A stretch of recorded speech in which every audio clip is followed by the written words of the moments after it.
arrivé en tête au premier tour de l'élection présidentielle en Roumanie. Personne ne s'y attendait et c'est un résultat suffisamment louche pour que la Cour constitutionnelle roumaine ordonne un recomptage des voix. Le candidat aurait bénéficié d'un traitement de faveur de la part de TikTok où il a fait, je vous le rappelle, l'essentiel de sa campagne. Estelle Farge.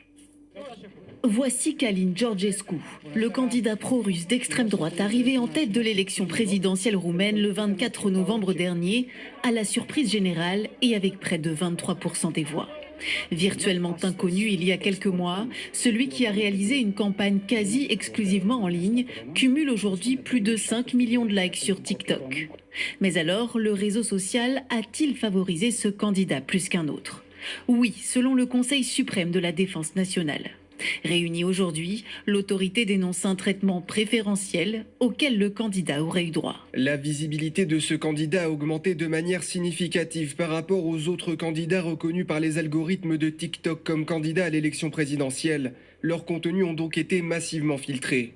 Une thèse peu probable selon cet enseignant et entrepreneur spécialiste des médias sociaux. On ne peut pas faire monter un candidat à 23% avec un réseau social qui touche en large partie des mineurs qui ne votent pas. Il s'est passé quelque chose d'un point de vue électoral en Roumanie, il n'y a aucun doute. Mais accuser TikTok, c'est vraiment éviter d'aller regarder en face quel est le problème auquel on fait face. Des accusations également démenties par TikTok. Une investigation formelle sur le rôle du réseau social doit être menée par la Commission européenne. Parallèlement à cela, la Cour constitutionnelle roumaine a ordonné ce jour un recomptage des voix du premier tour. Une décision qui fait suite à la saisie de l'instance par un candidat qui accuse un autre parti d'avoir continué à faire campagne en ligne après les délais autorisés. Les électeurs sont de nouveau appelés aux urnes dimanche pour les élections législatives, puis le 8 décembre pour le second tour de l'élection présidentielle.